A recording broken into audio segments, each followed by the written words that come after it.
Hello നമസ്കാരം. നമ്മുടെ ഇപ്പോഴത്തെ ചൂട് എന്ന് പറഞ്ഞു കഴിഞ്ഞാൽ നിങ്ങൾക്കറിയാം, അതികഠിനമായ ചൂടാണ്. നമ്മൾ തന്നെ പുറത്തു പോയി കഴിഞ്ഞാൽ ഒരുപാട് വെള്ളം കുടിക്കുന്ന ഒരു അവസ്ഥയാണ്. ഈ ഒരു സമയത്ത് ഒരുപാട് പക്ഷി മൃഗങ്ങൾ ദാഹജലം ലഭിക്കാതെ കുളങ്ങളും കായലുകളും പുഴകളും വറ്റി വരേണ്ട അവസ്ഥയിലാണ്. ഈ സമയത്ത് ഞാൻ എൻ്റെ വീടിനോട് ചേർന്നിട്ട് ഒരു മതിലിൻ്റെ മുകളിൽ കിളികൾക്കായിട്ട് ഒരു ദാഹജലം ഒരുക്കാൻ വേണ്ടി പോവാണ്. എൻ്റെ ഈ വീഡിയോ പരമാവധി എല്ലാവരും അനുകരിക്കണം.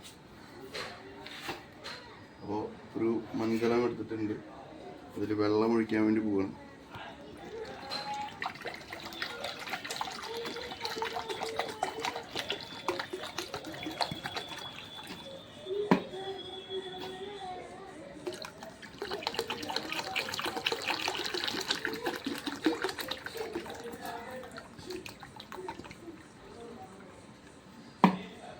അപ്പോൾ ഇതിൽ നിറച്ചിട്ടുണ്ട്. നമുക്കിനി ഇത് അവിടെ പോയി സെറ്റ് ചെയ്യാം. കമോ.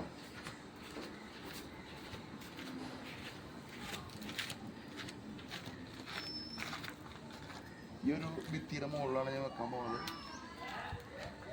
ഇവിടെ